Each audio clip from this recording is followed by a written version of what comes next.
Students, we start with the general anatomy lecture of the sinusoids and veins.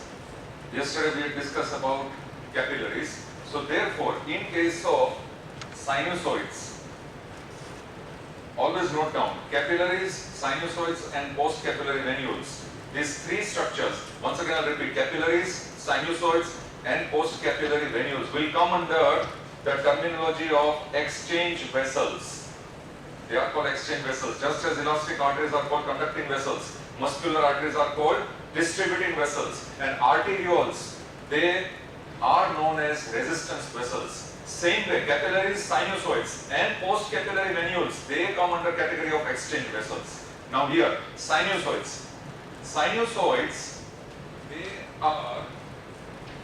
these sinusoids, they are more dilated and more tortuous than capillaries. That means the diameter size will be more than the size of capillaries. The capillaries, the diameter was 7 to 8 microns. So more than 8 microns, more than 10 microns, the diameter of the sinusoids. So therefore, they are here, once again we'll go in the form of a flow chart to understand all the different points. Very easy to understand, simple way. Here, they are more dilated and they are more tortuous than capillaries. These are sinusoids. Now, these sinusoids, they are having single lining, flat lining of endothelial cells. Endothelial cells. And along with them, there will be phagocytes. So, along with this endothelial cell margin, there will be lots of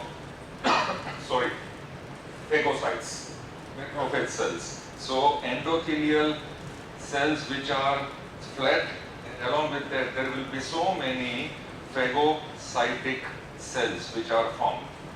Now, presence of sinusoids. These sinusoids, they are present at certain places in the body. And what are those organs where the sinusoids are located? They are present in the liver, spleen, bone marrow, also in hypophysis cerebri and suprarenal gland. These are the 5 different sites, 5 different places, 5 different organs where the sinusoids are present. Once again I'll repeat, liver, spleen, bone marrow, hypophysis cerebri, suprarenal gland. Now, this is all about sinusoids. Now, along with sinusoids, there is one important terminology of cavernous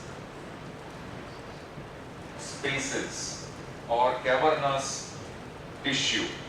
Now, what are these cavernous spaces along with sinusoids? This is an important terminology. Sometimes it is asked as a 1-mark question answer.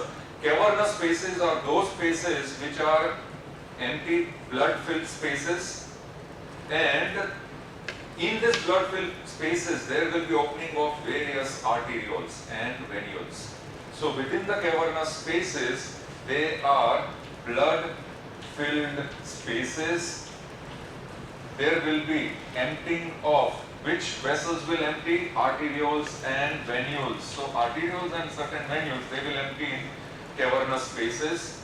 What is the lining epithelium? The lining epithelium of this cavernous spaces will be flat endothelial cells. So therefore, there will be flat endothelial cells which are lining the cavernous spaces. And what is the speciality of these cavernous spaces? That is asked as 1-mark question answer. These cavernous spaces are present in those places of the body where there is location of erectile tissue. So therefore, these cavernous spaces are present in those erectile tissues of the human body. This word is very important. So erectile tissues of human body. And in those places where they are present as erectile tissues of human body, for example, the olfactory mucous membrane. So, olfactory mucous membrane. This is one site, one place where cavernous sinus is present. Second site will be in the erectile tissues. And we know that erectile tissues which are present in the penis and clitoris penis of males and clitoris of females. So within this erectile tissues, there will be presence of cavernous spaces. So here we end our topic of sinusoids and cavernous spaces, but we will continue. So now we continue with veins. Please come on this side. We will continue with veins since our major topic is veins. Now, general anatomy. Remember, this is the general anatomy of veins. This is not microscopic structure, not histology. So veins in general anatomy, we study generalized structure of the entire human body. So veins, they will have very thin muscular wall. This is one feature. Very thin muscular wall. Very thin muscular wall in case of veins as compared to arteries. Similarly, the veins will be having more amount of lumen. The size of the veins will be more, so the size of the veins, the lumen, will be more than that of the arteries. Third, these are the general anatomy structures, these are the general anatomy points which we are discussing about the generalized structure of the vein in human body. Now, these veins are divided. Our general anatomical feature of the entire human body, the veins are divided into superficial and deep veins. So therefore, superficial veins are present in the superficial fascia surrounding certain arteries, or simply in the superficial fascia. Deep veins, they are the major veins, deep veins, and they are located beneath the deep fascia. And these deep veins, see how interesting they are. These deep veins, many deep veins are located in such a way that they are located in the form of pairs surrounding one artery in the middle. And such type of arrangement, if they are located in pairs surrounding the artery, if they are located in pairs surrounding one artery, it is known as venae comitans. So therefore, here, if I just show, there will be one artery and there will be two veins. This is the structure. So central artery, the two veins surrounding this structure is venae comitans. So therefore, this will be known as venae comitans. V-E-N-A-E, comitans, C-O-M-I-T-A-N-S. This is asked as 1 mark question answer. What is venae comitans? The deep pair of veins, in between there is an artery, longitudinal direction. And why these venae comitans are arranged at certain structures, certain places in the human body, for example in the limbs, upper and lower limbs, such arrangement is formed. These venae comitans are for certain purpose. For example, because of the pulsations of the artery in the middle, it will help the propulsion of blood, or it will push the blood in the veins towards the heart. So it will help in the propagation, or it will help in propulsion, or it will help in the pushing the blood in the veins, from the veins towards the heart, because of pulsations of artery. And second will be, between artery and the veins, there will be counter current heat exchange mechanism. So these are the two reasons why venae comitans are found in the human body at certain places. Now, the third important point about the veins will be, there will be presence of proliferated, or rather we can call it as tunica intima of the veins. We know that histological structure of arteries and veins will be three layers: tunica adventitia, tunica media, tunica intima. So there may be certain amount of tissue which is projected from tunica intima, that is called proliferated mass of tunica intima. So from tunica intima, if there is a proliferation of that certain part of the tunica intima, it will be known as valve. So there are certain veins in human body where there is presence of valves. So tunica intima projection or tunica intima proliferation will form valves of the vein. And why these valves are present? These valves are present at certain veins. For example, the veins which are present in the appendages, upper limb, lower limb, they may show the presence of valves. And the veins which are present in the trunk, they may not show the presence of valves. And these valves are present at those sites in the body where where the veins should have unidirectional flow of the blood towards the heart. So in order to maintain this unidirectional flow of the blood towards the heart, valves are present. and these valves will prevent backflow of the blood in reverse direction. That is why the valves are present. Now we come to another important topic. We are with the veins only. Please come on this side. So we are with the veins. I will utilize this section of the board. In our human body, the entire venous system is divided into four major categories of veins. So entire human body, according to general anatomy, the entire venous system is divided into four major categories, and those major categories are included in one terminology, and that terminology is the main venous system of the human body. Here we will call it as the venous system of human body, or another important terminology. Sometimes you are asked the question according to this terminology, just as conducting vessels, elastic arteries, distributing vessels, muscular arteries, resistance vessels, arterioles, and here we have seen exchange vessels, that is sinusoids, capillaries, post-capillary venules. Same way, venous system will be known as the reservoir system. Reservoir. So it is called the reservoir system or reservoir venous vessels. So this reservoir vessels, what are reservoir vessels? They are the veins of the human body. Now they are classified into, what they are classified into? The first classification will be caval system of veins. Second classification which we are going to discuss will be portal system of veins. Third classification which we are going to discuss will be the azygous system of veins. And fourth classification which we are going to discuss will be paravertebral veins of Batson. Paravertebral veins of Batson. So therefore these are the four major categories of reservoir vessels or veins or venous system of human body. First, caval system. We know that the caval system will have superior vena cava and inferior vena cava. So these are the two major veins which will bring the blood from superior half of the human body and from inferior half of the human body towards the heart.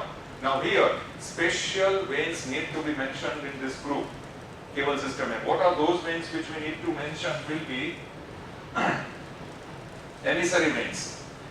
What are emissary veins? Emissary veins are valveless veins. They are not provided with any valves.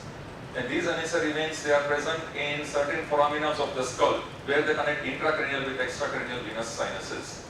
Second variety of veins which we need to mention at this stage within this group will be intracranial venous sinuses. So intracranial venous sinuses, which are also known as dural venous sinuses. Dural venous sinuses. And for example, there are so many of them, superior sagittal sinus, inferior sagittal sinus, etc. And these intracranial venous sinuses, they are not having valves, and at the same time they are devoid of muscular tissue. So they do not have muscular tissue as well as valves. Then we will mention here coronary sinus. This coronary sinus is present in the heart, where it will return 60% of the blood to the right atrium. So 60% of the venous blood is returned to the right atrium through coronary sinus. And last one, what we need to mention will be bronchial veins. Now please note down this bronchial veins. Sometimes they are asked in MCQs also in 1 mark question answer. There are two types of bronchial veins, superficial and deep. Superficial bronchial veins will terminate or it will end in the right atrium through azygous vein. And deep bronchial veins will end in the left atrium through pulmonary vein. Please note down. So here we finish the caval system. Now we enter the portal system. Basically, what is the definition of portal system? Please note down the definition. Many a times, only portal venous system is asked as a short note. Many a times. And in portal venous system, we start with definition. Portal venous system is that system in the human body where capillaries will connect the portal vessels will connect the two capillaries at different ends. For example, supposing there is one capillary plexus located at one particular end, and there is another plexus of capillaries which are located at another distal end, connecting two different tissues, two different organs. So one capillary plexus in one organ or in one tissue, another capillary plexus in another organ or another tissue, they are connected by, if I show you, if they are connected by certain vessels. These vessels are called portal vessels. So therefore, the portal vessels will connect the two capillaries at their two different ends. This system, this is the definition of portal system. And this portal system is formed at 4 different places in human body. And those 4 different places we need to mention. So please come on this side. On this side, we will show the 4 different places of the portal system. And they are, first we start with the hepatic portal system. So therefore, we will start with the hepatic portal system. Here I will write down hepatic portal system. And we know that basically they are nothing but the vessels which are connecting, or the portal veins which are connecting 2 different sets of capillaries situated at 2 different tissues, 2 different parts.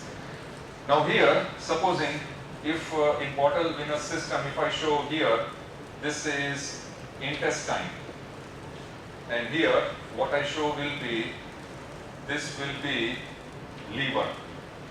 So within the mucosa of the intestine, there will be capillary plexus, here I am showing within the intestine, and here there will be venous plexus, that is hepatic sinusoids. So therefore, now here I will show that there will be a connection between the, I will write down here, capillary plexus of the intestine and hepatic sinusoids present in the liver. So between the capillary plexus of intestine and hepatic sinusoids of liver, there is a portal vein which is connecting, and this portal vein will function as the hepatic portal system because it is connecting capillary plexus at 2 different ends. And what is the function of this? It will help in carrying the digested and absorbed food materials for metabolism to be processed in the liver. So this is one. Now second example of this portal system will be, we start with the, here we will consider renal portal system. So renal portal system, very interesting, just like hepatic portal system, renal portal system. Now in renal portal system, what we will show is that there is presence of glomerular plexus. Here there is glomerular plexus. So here what we'll write down is, this is the glomerular plexus of capillaries, and on the other side, on the other end, we will show that there will be peritubular plexus. Peritubular plexus.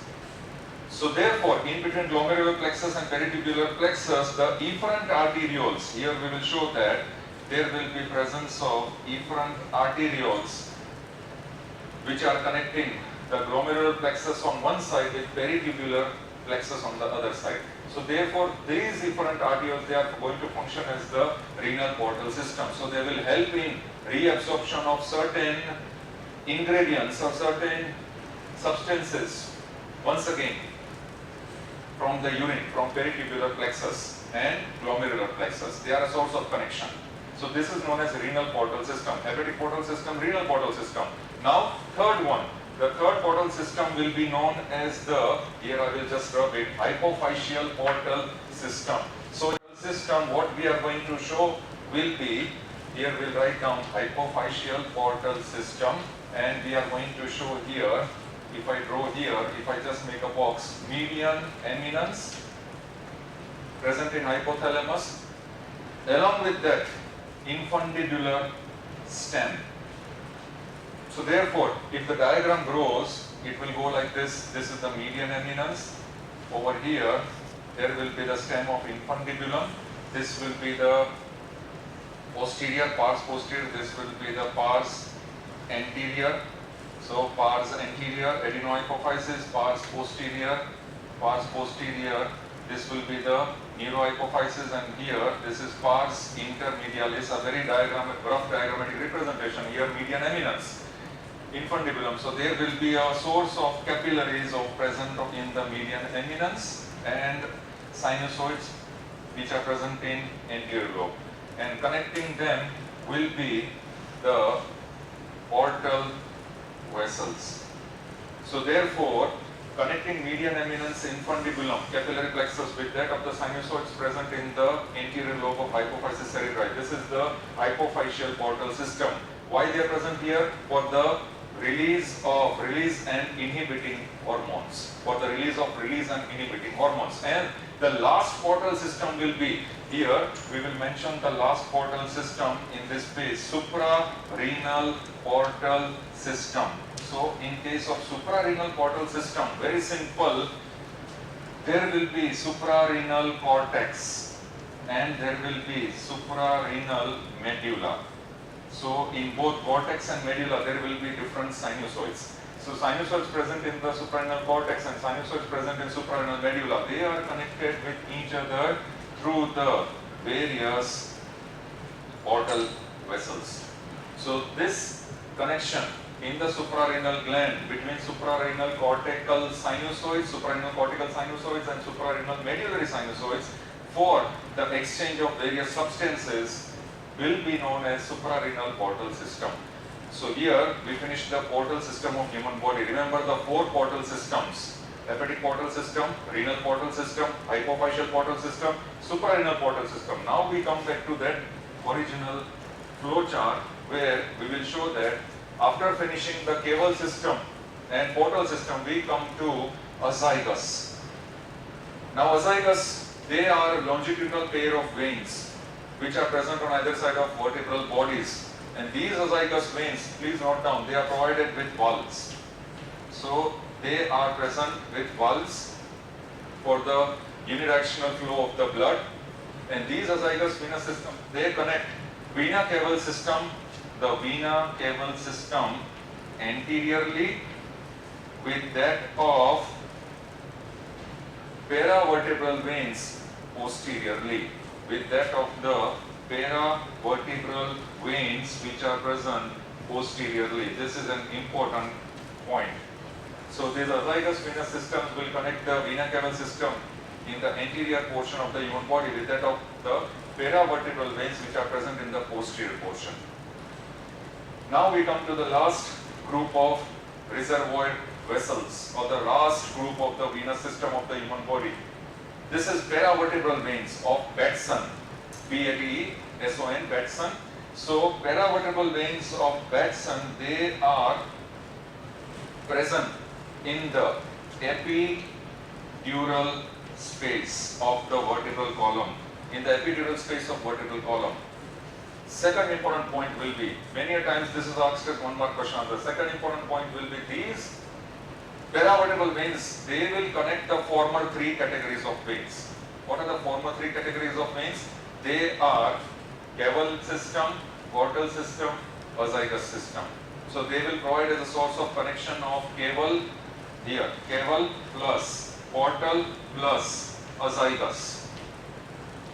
So this is an important point. Caval plus portal plus azygos. They will provide as a source of connection. And third important point, first was they are present in epidural space in the vertebral column. Second is they will provide as a source of connection between the caval system, portal system and the azygos system. And third important point will be three different structures, three different organs. They will drain their blood. Their blood will pass into this, or it will reach this paravertebral system. And what are they? The blood which is drained from prostate in males, also from the thyroid gland and from the mammary gland of females. So blood from prostate, thyroid gland and mammary gland is often, it will be drained into the paravertebral veins. And remember, these veins are valveless veins. They do not have any valves. Applied anatomy, if there is metastasis, if there is carcinoma affecting these organs, then metastasis can take place from these organs into the paravertebral group of veins. And they are valveless veins. They do not have any valves. So here we finish the entire venous system of human body. Thank you very much.